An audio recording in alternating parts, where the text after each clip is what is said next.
a couple years ago, some of you may remember, I gave a talk on hacking voting systems.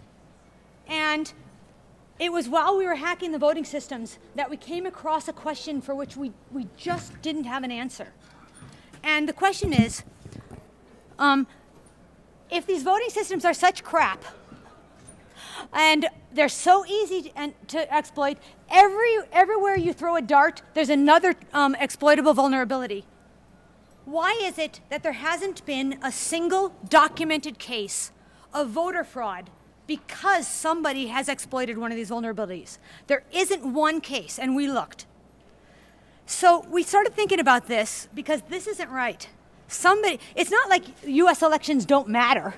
It isn't like there's not a hell of a lot of money going into this. So if you had $100,000, would you pay for advertising or hire somebody to make the election go your way? And nobody's done it so far. So the only clue that we had, the only difference between a voting computer and any other type of computer is the fact that these systems are available to the public about 3 days a year. In other words, people haven't had time to learn them. So this makes a great hypothesis, but I'm a scientist. And you have to test a hypothesis. So what I'm going to talk to you about today are the results of my trying to test to see whether or not this works, or whether or not this hypothesis was actually correct. Now, I don't know how many of you write software or how many of you are software engineers, but the whole idea of software reliability, finding bugs and fixing bugs, has been at the center of software engineering pretty much since the field has began. The bug life cycle is highly predictable. This graph is from the mythical Man Month. And if you know anything about software engineering, this is the Bible. In 1975, when this book was published, Brooks came up with the idea that when you release a piece of software, it's got a lot of bugs in it. And some of those bugs are easy to find. And those easy to find bugs get found really, really early. And then you fix them, and then they get a little harder to find. And you fix those, and they get a little harder to find. And eventually, the curve gets pretty low, and at that point, you know your software is fairly reliable, right? Bugs are overwhelmingly discovered really immediately after the software is released, and then the curve drops, right? And this is remarkably stable over time. This graph is from 2008, which is 30 years after the publication of the mythical Man Month, and it shows exactly the same phenomenon. The actual numbers of bugs found were higher than Brooks predicted they would be, but the curve is exactly the same. So even if we can't fix the bugs, we do know that this aspect of software defects, this is well understood. But, you know, we're security people, right? We don't really care about bugs per se unless they become vulnerabilities that we can exploit. So here are some, just a list of some conventional wisdom, some assumptions that we all make. The first is that vulnerabilities are bugs, right? They just have really, really nasty side effects. The second really common assumption is that if we reuse software that's been out for a while, software that's been tested and has had a lot of its bugs removed, that makes the system more secure, right? It's new software that introduces new bugs. And the third assumption that we make is that if we can just improve the quality of our software, then we'll make it less vulnerable. If we can use the perfect type-safe programming language, and if we can find the perfect compiler, if we can just build those, then we'll have secure software, right? Well, no. This is what we found, that at least not in the early part of the life cycle of a product or a release of a product. This doesn't seem to apply. So here's what we did. We looked at a bunch of vulnerabilities, and we looked at just the early life cycle after each one. And in a nutshell, what we found is that there's this honeymoon period. It's immediately after release, software has this little bit of time that protects it. And this is going to have some really important implications that I'll discuss later on. So it actually looks like this. Instead of the way that the bug life cycle looks, with the curve starting high and then dropping down, the curve actually starts really low and speeds up. Low-hanging fruit or not, easy to find vulnerabilities or not, software seems to enjoy some sort of protection from attack in the time immediately following its release. And that's what we're calling the honeymoon effect. So now I'll get into a few of the details for you. This is what we did. We collected 30,000 vulnerabilities and correlated them with all the major vulnerability people: BugTrack, Secunia, NIST NVD, OWASP. And then we looked at a list of the most popular programs, whether they were operating systems or server apps or user apps, and we ended up with 700 different releases. Then all we did, no fancy statistical analysis at all. All we did was count the number of days. The number of days from the official release of a product or a version of a product to the days of its first vulnerability, its second vulnerability, its third vulnerability, and its fourth vulnerability. And that's when we discovered that at the earliest part, it seems to be safer here. So when I'm talking about a honeymoon period, this is what I mean. I mean that it's the time. I can't see your laser pointer. Could you use a brighter one? By the way, this is one of the co-authors of this work. This is Matt Blaze, professor at University of Pennsylvania. So the honeymoon period is that time from the initial release to the first vulnerability. But there was a rather high variance because different products, different developers release at different rates and fix at different rates. So in order to normalize the data, we use a ratio. We compare the release to the first vulnerability against the first vulnerability to the second. And if the time from release to V0 is greater than the time from V0 to V1, that's what we're calling a positive honeymoon. Okay? So I'm going to be using the term positive honeymoon and negative honeymoon a lot.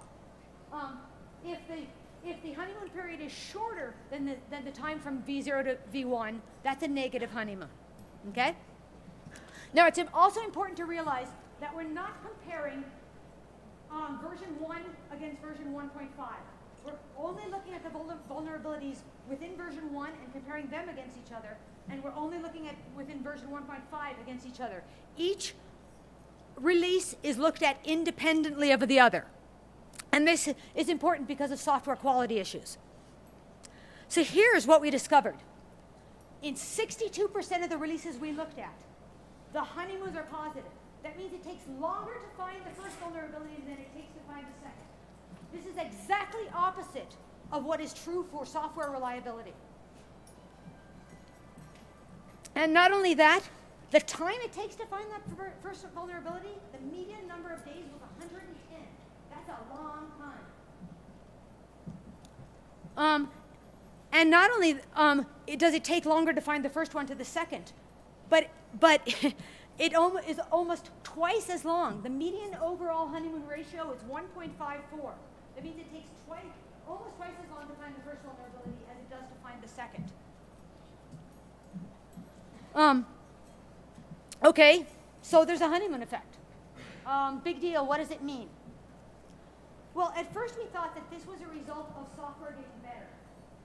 There's absolutely no denying that things like secure design initiatives, the use of type-safe languages, fuzz testing, there's any number of things that make software that is written in 2010 of a much better quality than software that was written in 2001, right? So we broke it down by year. And this is what we found. It didn't matter. Doesn't matter what we look at, we have consistently positive honeymoons. And remember that our software reliability models tell us that we should find mostly negative honeymoons. We shouldn't find that there's 50% or greater positive honeymoons no matter how we look at it. So we broke it down every single way we could think of. We looked at just operating systems, consistently positive honeymoons. We looked at just server apps, same thing. User apps, same thing. We compared open source code to closed source code, and it didn't matter.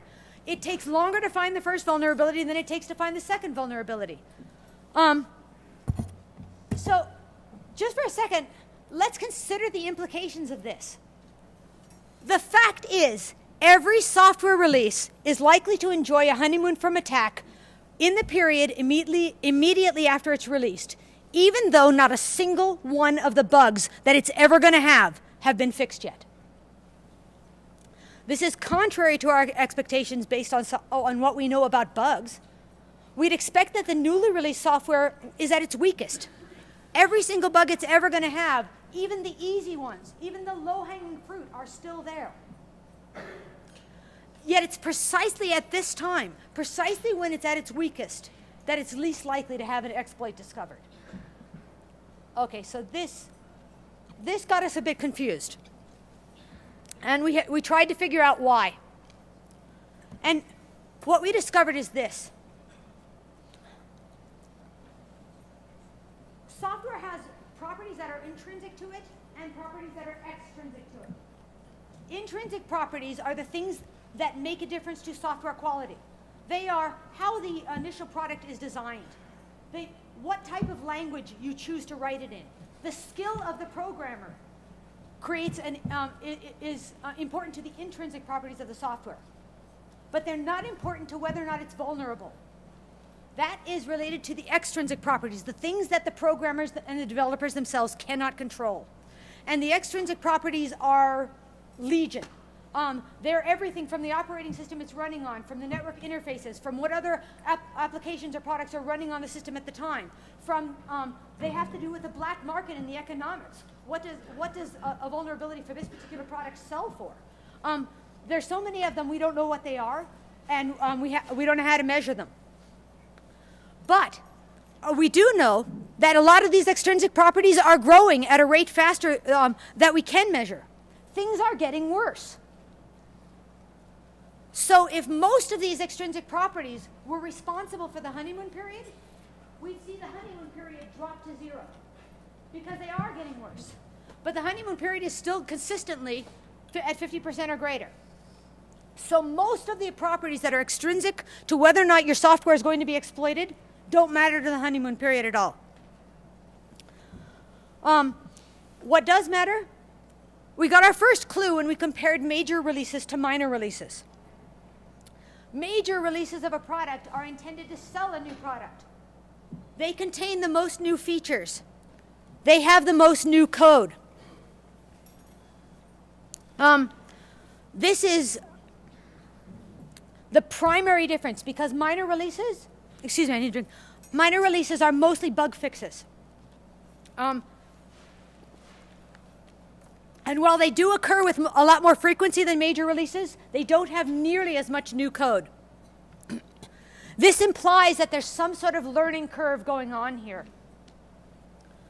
And then our second clue came when we compared the difference between open source code to closed source code. What's really interesting here is that open source code has a longer honeymoon period, but it has a shorter honeymoon ratio. What that means is that it takes longer to find the first one than the second one, but it also takes relatively long to find the second one.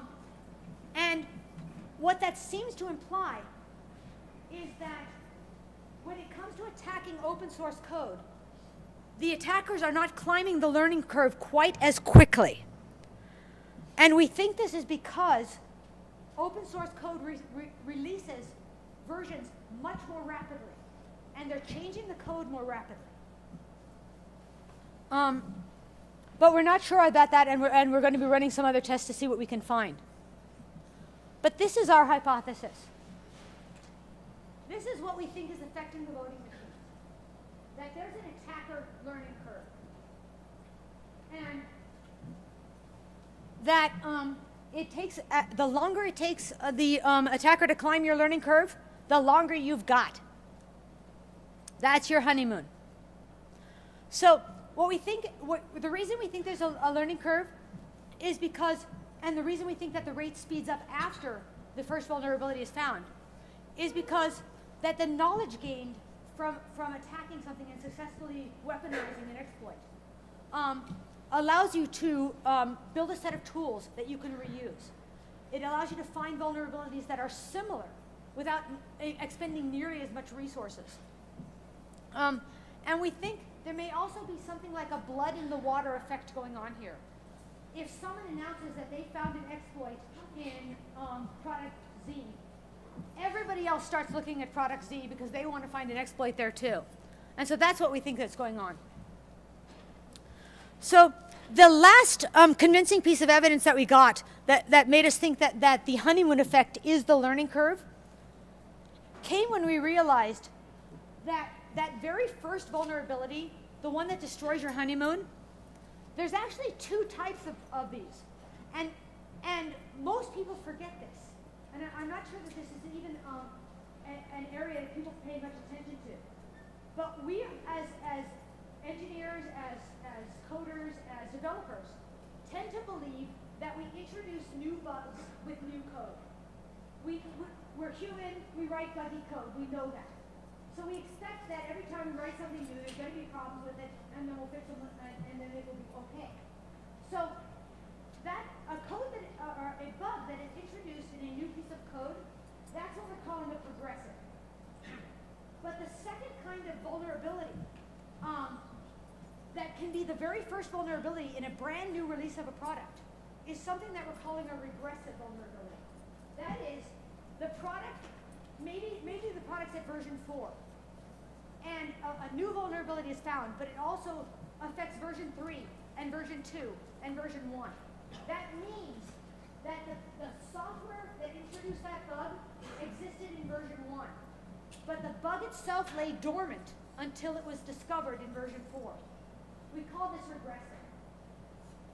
Now, because we're trained to believe that new software, and from our own experience, I mean, software I write has bugs in it. So because we are trained to expect this, one would expect that most of the first vulnerabilities found will be those easy to find, low-hanging fruit, progressive vulnerabilities. But that is not what we found. What we found is that 72% of the first vulnerabilities ever found in a brand new release of product affect code in earlier releases. They did not originate in that release. They were not a result of new code. 83% for open source, 59% for closed source.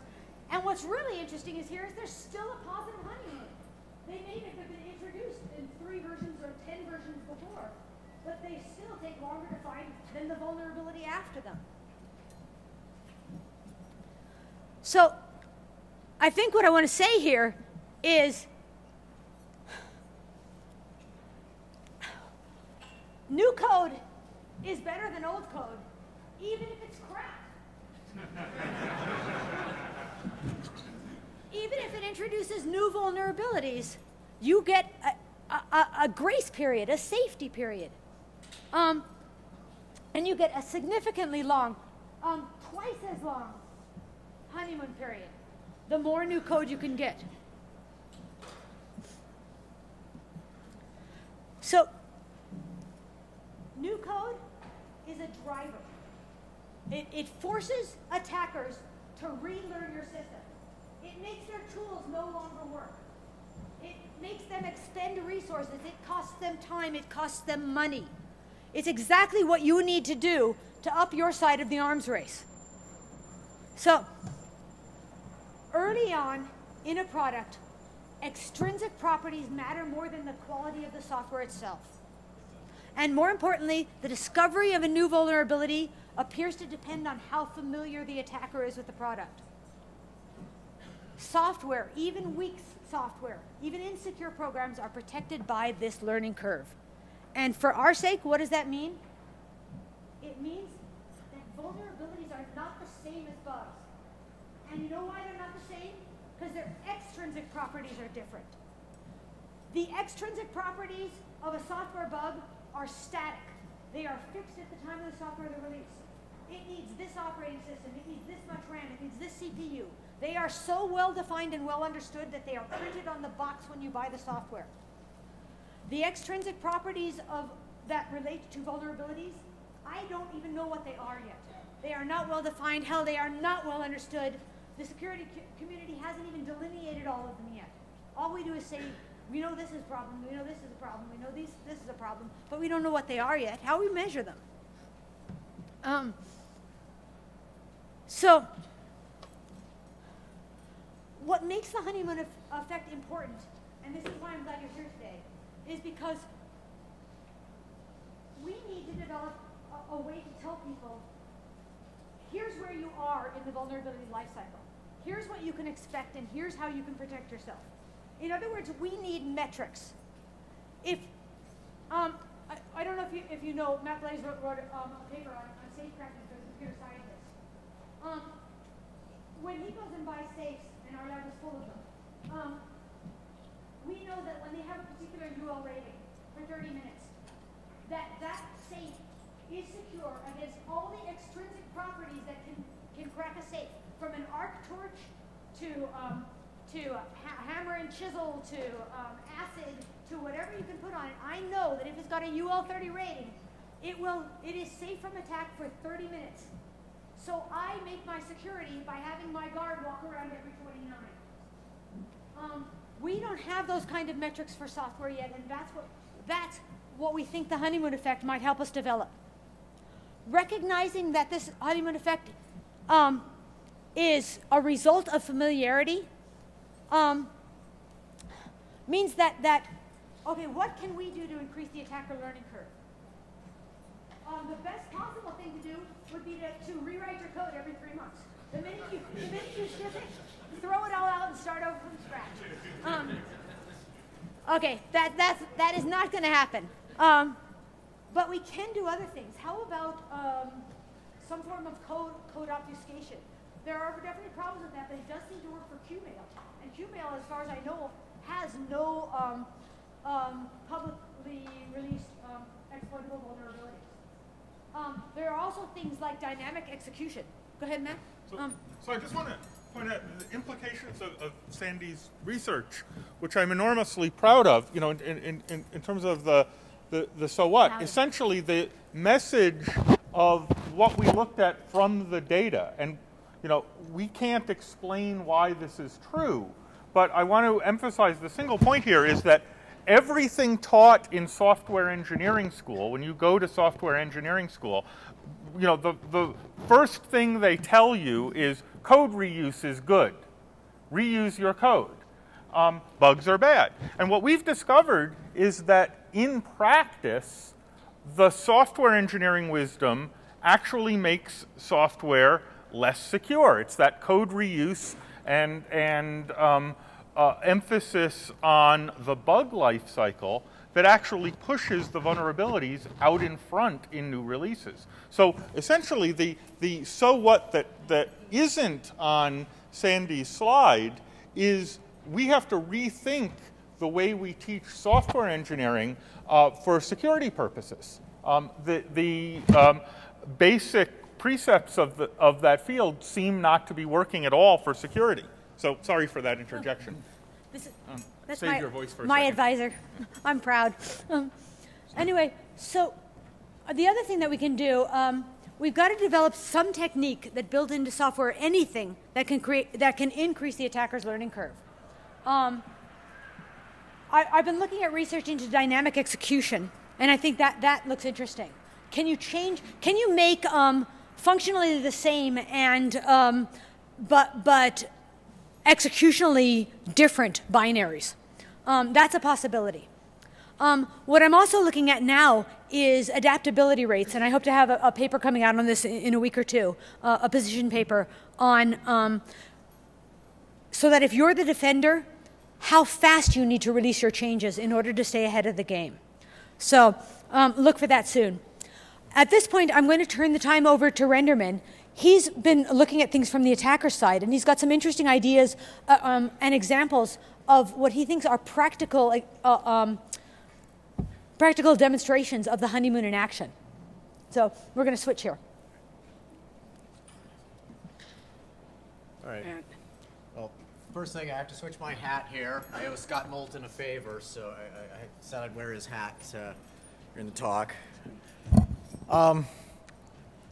Oh, apparently speaker notes don't translate from OpenOffice to Microsoft PowerPoint. But the microphone works. Well, apparently the microphone's working now. So when I first heard about this paper from Mouse, I started thinking about it like I do everything that she tells me, because she's always got something cool. I started looking for practical examples of this in my own life. I deal a great deal with wireless. You know, everybody knows it's my thing, but the problem was attacker tools are not well documented. She was pulling CVE reports, NIST, all those other sites. A lot of the attacker tools, you don't know when they specifically implemented things, because it's the underground economy. It's not, you know, the whole formal process, because it wasn't some lab that came up with it. So it's really hard to pin down some of these initial dates when things happen. But even if you, on this rough timeline, you can, you know, do approximate guesses when things came in. You could start to see this honeymoon effect in real life, in everyday things. So I'm not an academic. I'm a rubber meets the road. But I play one on TV, yeah. But I'm a rubber meets the road kind of guy. I want to see how does, I so often will read an academic paper and I'm like, okay, how does this actually affect me? What is the real world implementation of this? And I actually found a whole bunch of it within my own life, and I thought it was really neat. So I started looking, I started looking at WEP. For those of you, quick timeline here. It was originally ratified in September of 1999. And, used RC4. Oh, okay. No, it's just throwing me off. So it was originally ratified September 1999, used the RC4 ciphers. There was a first major cryptanalysis was 2001. August of 2001, AirSnort was first released. This is what most people consider the first practical web attack. Practical is in quotes because really it was like 10 million packets needed to be collected. It was like a whole day's worth of traffic, and even then it was kind of a shot in the dark. It was never anything that I ever found truly practical, but it was it was an implementation of the cryptanalysis. Where the rubber really hit the road was in 2004, 2005, when Chris Devine first released AirCrack. I can't find an exact date for its first release, but archive.org says it's about 2004, 2005, around December. Now, the interesting thing was the Apple Airport, released in July of 1999. This had a really high price tag. It was like over $500 when it first came out. The Linksys WAP 11 that came out in 2002 had a much cheaper price tag. About, I think it was about $100 off the start, and it's now down 50, and I mean, now you can get these things dirt cheap anywhere. And I'm thinking these are the wrong slides that you loaded up for some reason. I think I might be missing some slides here. So once AirCrack was released, features were added very easily. You know, ARP injection, chop. You had a framework to work with. So now attackers that are looking at WEP, you know, starting to poke and prod at this new thing that's, you know, starting to permeate the rest of all of our lives, starts picking up development. It's easy to now just add a new feature. AirCrack NG picked up development after Chris Devine just vanished. There's an extrinsic factor for you. You know, if your author just suddenly disappears, what are you going to do about it? Yeah, I don't have any of my timelines in this. I'm not sure what you got these other slides, but okay. I pulled them off of the key you gave me. Oh, okay. Weird. But by 2007, WEP is fairly idiot-proof to break. I mean, Spoon WEP came out. You know, it's included in Backtrack. There's a whole bunch of point-and-click WEP cracking apps. You know, it's now, you know, you can literally teach your mother to do it. Many of you probably taught your mother to do it. But it's interesting because by 2003, WPA had completely superseded WEP, according to the IEEE. They had said, WEP, we know it's got vulnerabilities, we've got problems, don't use it anymore. So this is even before AirCrack came out. This is even before the tools, the framework started coming around. Fully deprecated in 2004. But as anybody who's doing war driving or any wireless analysis knows, it stuck around. WEP, it's the thing that would not die for the longest time. The PCI standards started banning WEP as late as 2009.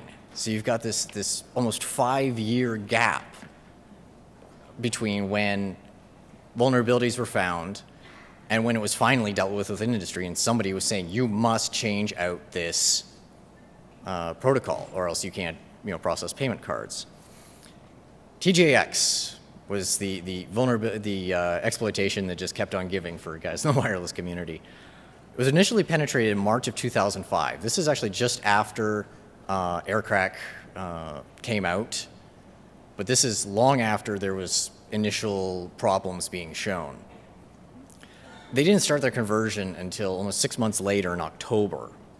So there's this weird thing that tools were out there, industry knew that they were out there, but they never did anything. This is what I'm basically calling the divorce period, where you've got your honeymoon is set, your honeymoon is there, initial vulnerability comes out, okay, there's a problem, things aren't the greatest, but you know that if you assume a positive honeymoon all the time, the positive amount of time, your best days are behind you. Suddenly, the next thing that's going to come along and probably put that nail in the coffin is going to be a much shorter timeline. This is where you need to start divorcing yourself from this problem software, thinking about maybe upgrading to the next version, or maybe even just seek counseling in some way of mitigating this problem. Your IT staff. Yeah. Always buy your IT staff beer and pizza. I say this at so many different conferences, but they're the guys that know this is the system that's 3 versions behind, that's out of date. It needs to be dealt with. That is the best investment you can possibly make. So there's this long honeymoon for practical attacks. I'm talking in the order of years. Some of your data you were saying when we were talking before, only had a resolution of 1 day. For Microsoft stuff, you could probably count, the minutes. But on the protocol level, how do you change out, 1 billion access points if suddenly the protocol is broken? You can't do that easy. I've spoken with the chairman of the IETF, who was actually on the committee for 802.11i when they were implementing WPA2. They were absolutely terrified of mass obsolescence. That's the reason that the first version WPA, the interim, used RC5, RC4 that was already implemented on the hardware. It was something that they could just graft onto the existing stuff. You can't just suddenly gut 1 billion routers and just dump them in the trash. That'd be stupid. But it was something that you need to think about, get ahead of that curve. If you know that by the time that first point hits, it's only going to get worse, well, assume the worst and keep going. The cost of equipment is a huge external factor. If it's a $500 device, I'm probably not going to buy it and tear it apart and see how it works. But if it's a $100 device, that's easier to get past your budgets, get into, throw it on the lab, take it apart. I mean, we've all bought stuff and taken it apart and wondered, okay, where was that warranty card? Where was that instruction to put it back together? But the framework, once you've got an existing framework like AirCrack, development just starts snowballing. But at the same time as that, you've got increases in adoption, increases in interesting places that start implementing wireless, bigger businesses, retail outlets, stuff like that. But you just know things are going to get worse. 1999 to 2005, WEP was considered suitable, though weak. They admitted it. But post-AirCrack, the attack vectors multiply, ease increases, WEP is just no longer suitable. So you can look at other things like code reuse in these protocols, because 802.11i is just an addendum to the whole wireless protocol standard. They're still using underlying things. So things like deauthentication attacks still work even when you're using a WPA2 network. The WPA TKIP attacks reuse the chop attack, which was originally developed for WEP. So one thing helps another because you now already have an exploitation framework. The other thing that, again, I don't know what happened with the slides, but what I had also found was that as you go along and you start looking at, okay, here's when things were ratified, here's where things were released, here's where AirCrack came out. There's other things like the monitor mode drivers that AirSnort introduced. There was the AirJack injection drivers that were around. Then you had all these little pieces that added up, and people started integrating them into these frameworks. Then you had all the pieces necessary for a complete tool to break WEP in 60 seconds. Other external factors in other things that we're all familiar with. PlayStation 3. Sony comes out with this wonderful thing, and they've got this install other OS and everything. They seem to be playing nice thing. People wanting to use this thing for research. how many universities bought these things, by the pallet to set up cheap supercomputers. I know that the U.S., I think it was the U.S. Navy has like 1,700 of these things that they're using for parallel processing. So in March of 2010, GeoHot found that, wait, I might be able to use this install other OS thing to get direct access to the hardware to do other cool stuff. Sony's reaction was to pull the install other OS option through a firmware update. So either you didn't update your machine and you couldn't play online, or you played online and you lost this option. It had been the unit had been out for several years by this point, and suddenly the nobody had any real practical attacks on it. Suddenly, they pull this rug out from developers who've been using these things. I mean, I wonder what that happens with the Navy when they have to send one of these things in for warranty. Do they get back a reflashed one with the new firmware that doesn't support this? So by December of 2010, this is only like 9 months later, initial weaknesses were shown in, was it 25C3 in Europe. But by January of 2011, I should be in 11, GeoHot basically found the master keys that allowed you to sign any software you wanted to run on these things and ran with it. So a hell of an extrinsic factor is don't piss off your customer base. If you've got a whole bunch of people really pissed off that you changed their product out from under them, you're pointing a big target on the back of your head. So how many companies do you see that do contests where it's like, oh, our product's hack-proof. We'll put it out there for test and everything like that. I mean, you are just asking for things to happen. I mean, Sony, Lulzsec, and honest, like, they have painted like the biggest target on their head that I can possibly imagine. But it's a matter of thinking, okay, you've got this initial release. It's going to be a while before the tools come about to exploit this. When they start coming together, you know that the best times are behind you. You got to figure out how do we mitigate this? Do we need to upgrade? Do we need to flash a new firmware on whatever, upgrade protocols, procedures, something? But understanding where that point is likely to be before it gets really bad, and you can teach your mother to own a device. That's where a lot of the value of this research came in for me. I've been doing some work with Aruba Networks. They're implementing Suite B encryption on their products for doing secret level stuff over wireless. It's basically an NSA developed and supported set of configurations for wireless gear. So suddenly you can have wireless on base and use an iPad to access things that are theoretically secret. I'm willing to get out and say, because this stuff is only being implemented at the higher level, you've got like several $1,000 price point that you're going to have to break through. That is going to be a major barrier to entry.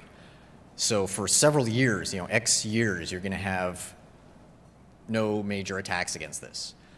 But as soon as there's an open source implementation, when I can load like Suite B level encryption on like a Linksys router or something like that and interact with it at home, suddenly I'm sure within like X minus 1 years, like so however long it takes for those, before that open source implementation comes out, it's going to be a much shorter period, meaning there's going to be a positive honeymoon, but it's going to be a shorter period before somebody figures out some sort of vulnerability or way to manipulate or abuse this. So research like this for me proved that, okay, maybe all those academic papers that I was ignoring because I didn't think they were applicable actually do. And I would hope the rest of you would look at your environments and think, okay, how can I apply this? What do these numbers tell me? And can I plan ahead and sort of get an idea of when things will go bad? So, thank you. Absolutely. Thanks, Vinder. You bring up some interesting points. And there's something I'd like to conclude with by calling to mind. How many of you have played around with smart cards? Smart cards Honeymoon is just about over. And the reason it's over is because it's cheap now to get. I have with me a nice little toy.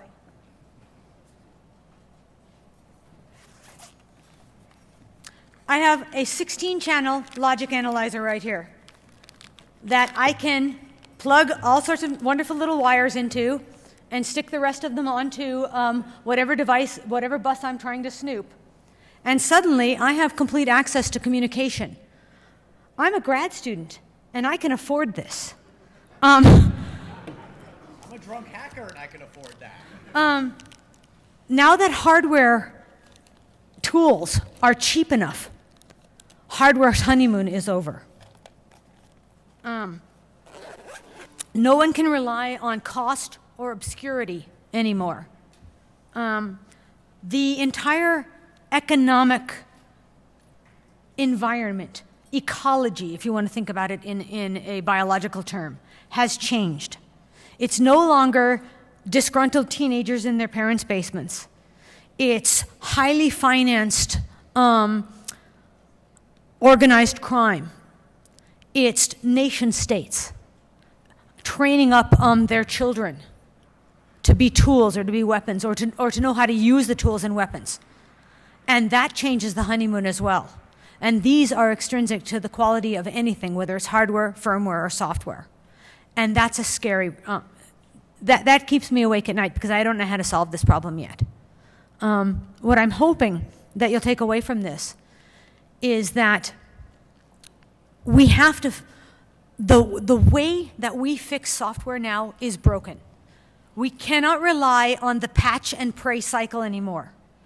We have, as security people, two models for how we protect ourselves.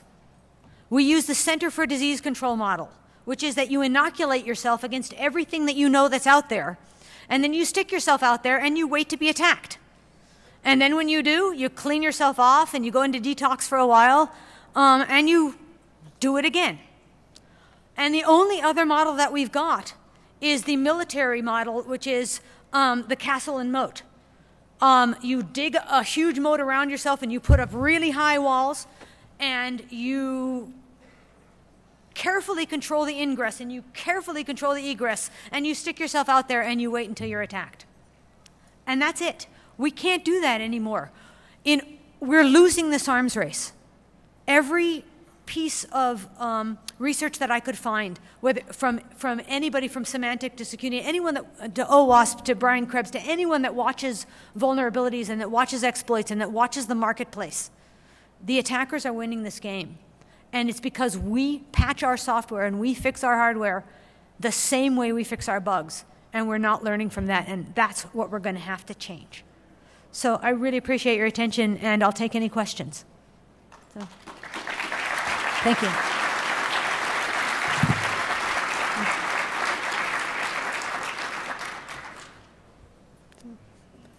Yes? The Honeymoon paper of Familiarity Breeds Contempt was published at ACSAC in 2010, so it's available on their website.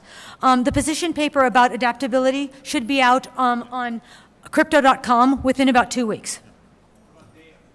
All of our data is publicly available. It's from the NVD database, the NIST database, OWASP, but BugTrack, Secunia. So you can just run the numbers the same way we did. So.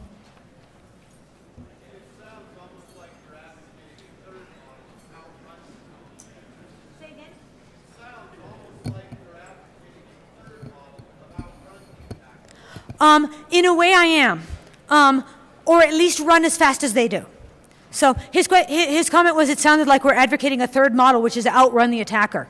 And that may be our only defense, because you can't win a defensive war anyway, right? All you can do is the best you can do is maintain a status quo.